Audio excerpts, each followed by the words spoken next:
Blockchain, life on the ledger. We can make money off your life, the data of your life, even when you have no money of your own. In coming years, millions of people will be issued digital identities, whether they choose to or not. These identities, also known as self-sovereign or decentralized identities, will capture information about a person's interactions with other people, the government, public services, and also with the built environment via Internet of Things sensors. Examples of the Internet of Things, or IoT, include smartphones, tablets and laptops, smart utility meters, trash cans, streetlights, sensors embedded in bikes, street furniture, playground equipment and pavement, EasyPass transponders, barcodes, QR codes, and RFID chips embedded in ID and payment cards, and even in a person's body. Life will be recorded as a series of transactions on blockchain. Each digital identity becomes a shadow self comprised of data. Some data points are significant, like a birth certificate. However, many other bits of data will be used to fill out the shadow self, bits most people aren't even conscious they're creating. These bits are simply metadata, exhaust thrown off as we live our routine, digitally mediated lives. Blockchain is a decentralized ledger created in computer code and shared across networks. It cryptographically manages coded data and digital assets using public and private keys. Western interests, under the guise of philanthropy, are using blockchain to continue a brutal legacy of colonial exploitation. In July, the world's first blockchain baby was born in Tanzania. The baby's healthcare costs were recorded in a digital ledger, establishing its fundamental indebtedness. AidTech, an NGO, assigned baby and mother digital identities. Farm Access, another NGO, added the first round of data, logging their development aid provided prenatal care on blockchain. Global philanthropic interests are using blockchain to undermine local control regarding aid distribution. This enforcement mechanism of programmable money perpetuates the false notion that recipients of resources cannot be trusted to make independent decisions about their lives and what is best for their communities. NGOs assert blockchain is needed to secure the development aid supply chain against fraud. In this way, blockchain may be considered the newest paternalistic financial control mechanism, one that ultimately serves to concentrate wealth, data, and human activity in the hands of financiers, who attempt to mask the brutality of this social control and surveillance program through strategic use of language around accountability, transparency, and impact. Authorities register transactions such as these in order to claim returns on human capital investments. Care is not offered as a fundamental human right, but conditionally. The unspoken expectation is that recipients must produce positive responses to interventions, as quantified by narrow, data-driven success metrics, in order for financial rewards to flow to service providers and social impact investors. Within the context of these free markets, the bodies of the poor, especially Black and brown people, can be legally subjugated through these financial control systems. Human relations of mutual aid are remade as transactions of technologized violence. This Tanzanian baby is a harbinger of mass digital servitude. It heralds a future where bodies could be managed as wards of the global corporate state, groomed for the data they produce, their personal agency stolen. In an era of climate catastrophe, economic turmoil, and militarized violence, there is deep, deep poverty, and millions of refugees are on the move. Financiers will use blockchain, biometric tracking, big data, risk prediction, and digital payments to manage the dispossessed, establish their group indebtedness, and profit from the misery of indentured populations. Concentrated wealth and prolonged austerity have decimated the purchasing power of the masses. Money is out of reach. People can no longer be compliant consumers. Deprived of stable employment, food, and shelter, many communities can't buy enough products to keep capital moving. Therefore, they are being pressured to become products themselves. Blockchain will incorporate the poor, via their data, into global value chains. Their lives reduced to raw material, processed by poverty management systems to fuel the machine of late-stage capitalism. Financial backers of universal basic income propose that digital currency, like Grant Coin or Manabase, be distributed on blockchain ledgers. The free money can thus be distributed with strings attached. Acceptance of life-sustaining funds or services will demand compliance with behavior management systems overseen by global monopoly capital. Dissent will not be tolerated. Dissent may result in your digital identity being flagged or erased altogether. The masters of tech and finance are trying to convince the public that blockchain will be a gift of empowerment, knowing that the only power it will actually give people is to sell their human capital at a loss. We need a counter-narrative that explains how this might actually work. Smartphone apps built on blockchain technology permit the exchange of data and currency. Non-monetary digital assets can be identified using colored tokens. Access is often provided through a digital e-wallet, secured using biometric authentication from fingerprints, retinal scans, facial recognition, vascular patterns, or even one's heartbeat. E-wallets store health records, education credentials, birth certificates, voting records, land ownership records, public benefit access, rights and privileges, cryptocurrency, and any other debt or asset that can be represented virtually by a token. Note, e-wallets record tokenized debt. Impact investors need for us to adopt technologies like these wallets that create interoperable data exchanges. Such platforms will allow them to track impacts across different aspects of a person's life. For example, did the education intervention they invested in also yield benefits to a person's health or housing status? They want credit for that. Did the health intervention for a child improve their education and workforce outcomes? They want credit for that. They need all of the data in one place to enhance the data analysis and predictive analytics for future investments.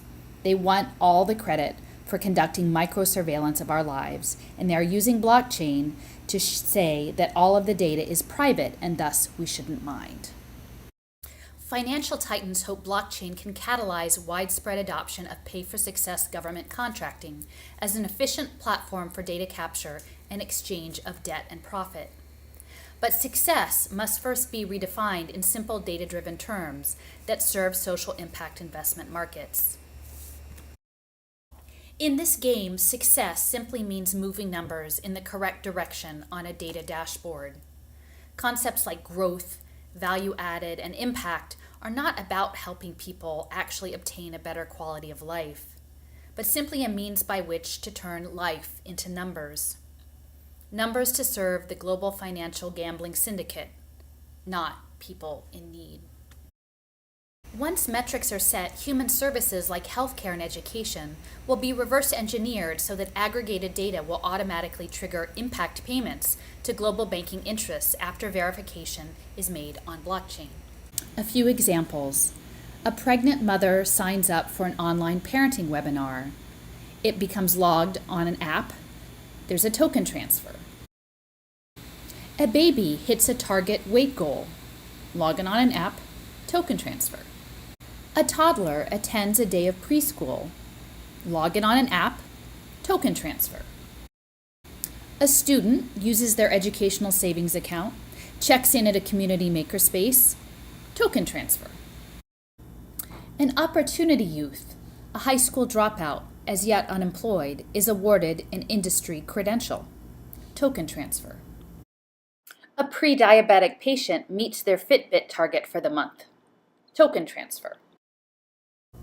A person who has been incarcerated completes an online behavioral therapy program, token transfer.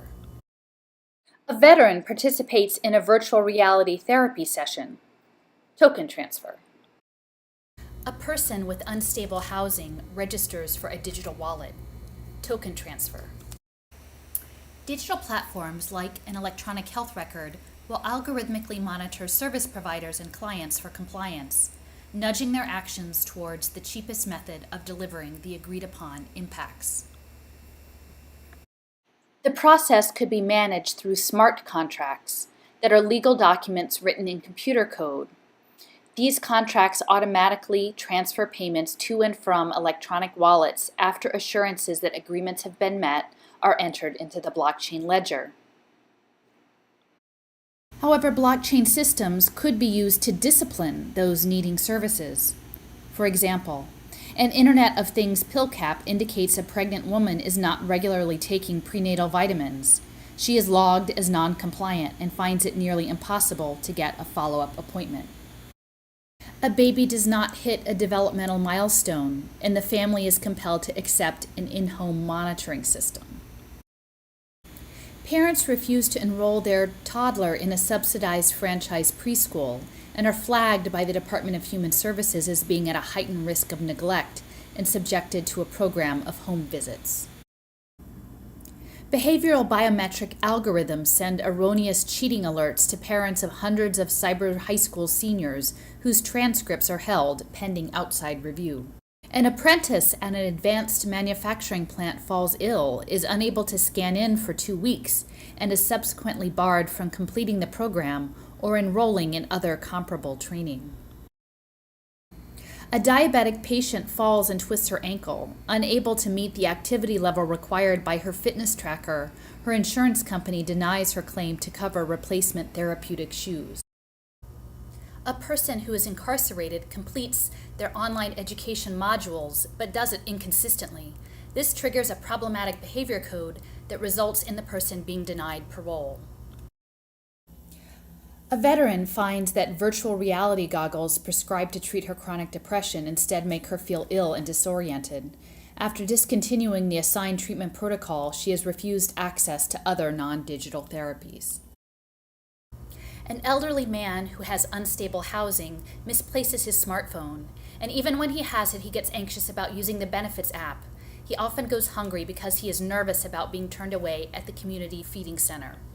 Tokenizing human behavior so that it can be placed on blockchain and subjected to control by algorithms is a dehumanizing process grounded in digital surveillance and micro-oversight. It pushes social and financial relations onto devices to ease collection of impact data for pay-for-success contracts.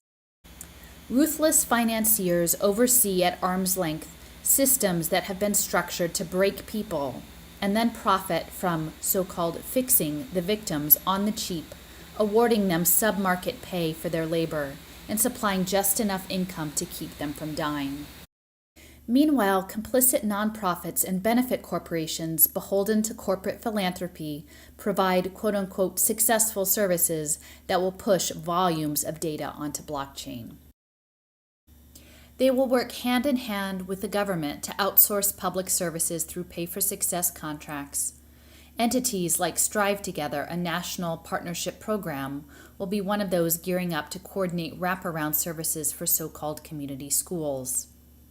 That is simply how this machine will work.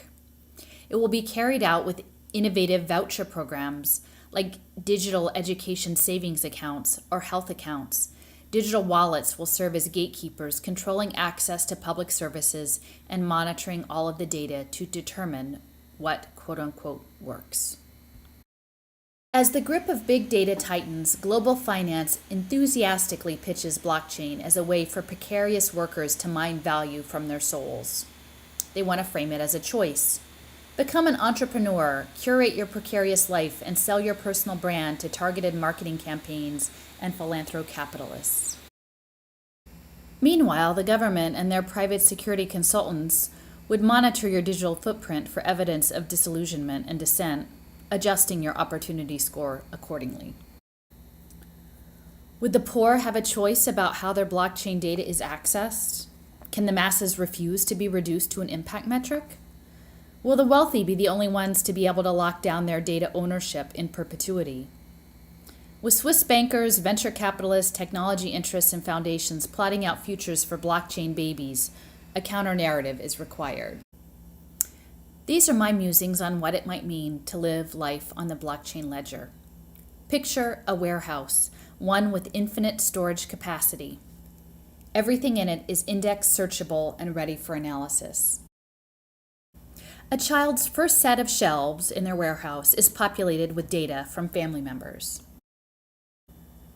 That data determines a baby's initial human capital score. Systems crunch the data to predict the amount of services that will be required to fix the child to serve the needs of the machine, and therein lies the investment opportunity. Days and years pass with digital dust filtering steadily into each child's warehouse, off-gas bits of data from the life monitoring technologies in their homes, classrooms, doctors' offices, libraries, cars, and even playgrounds. Layers of data build up, each bit insignificant on its own, the full value of the deposit realized only after it has become deep enough for mining. Where a person goes, how they travel, what they buy, what level of education they attain, what skills they have, the nature of work they do or don't do, the amount of debt they carry, the public services they consume, if they maintain their health, if they have problems with addiction, if their housing is insecure, if they have entanglements with the law, the relationships they maintain, their social network, layer upon layer growing deeper and deeper. Access to that data is through a locked door opened with a biometric key. Each door features an individual avatar and 3 numbers that change as new data is added. The first number is a risk score, a prediction about how closely the person will conform to social norms. The second number is an opportunity score, a prediction of how easily the person can be molded to meet those norms based on their response to past interventions. The third number is an impact score, a number representing the cumulative return on public investment that have been made in that indentured individual to date. The 3 numbers feed to a digital barcode. Next, imagine there exists an Uber warehouse that contains all of the other warehouses and is patrolled by automated AI investors with scanners looking to maximize profit on social impact investment portfolios. These capital for good AI investors roam the warehouse, scanning the variables on all the doors to determine whether or not an individual merits being added to a portfolio, and if so, what level of investment is possible. If you are a very wealthy person who has no need for public services, including public education, perhaps you turn off access to your numbers. This protects you from scrutiny, and your data never needs to be opened up to anyone. If you're a person who's managing but needs access to job opportunities or to upgrade your position, your numbers are open to field offers from investors, and if you obtain an attractive arrangement, you may be willing to sign on to a smart contract and negotiate how much access to your impact data you will allow. But say you're a desperately poor person, or even worse, a person with a low return on investment, perhaps someone deemed too risky. There is no profit in people who are labeled unfixable, and in such cases that door is left wide open in case an investor might wander in, look around, and offer some scraps of value in return for your data. Blockchain is not a tool of freedom, but rather one of discipline and domination. As a mechanism of social control, it will be used to push lean production. As a mechanism of innovative finance, it will intensify artificial intelligence-mediated algorithmic trading. As a mechanism of predictive profiling, it will amplify structural racism and escalate the ongoing oppression of Black and brown communities. While blockchain is presented as a perfect method by which to monetize the data of our lives, we must pause and consider if that is the type of life we actually want. Do we want to be isolated from one another, competing for increasingly scarce resources, our only relations tied to currency transactions? We can still choose to reject it. We can elect instead to build systems with open doors that unite us in community and care for the planet, rather than isolating us in piles of our own dehumanized data. We are more than the sum of our digital exhaust. It is time that we began a campaign of non-cooperation before the blockchain catches up with us. For additional information, go to wrenchinthegears.com.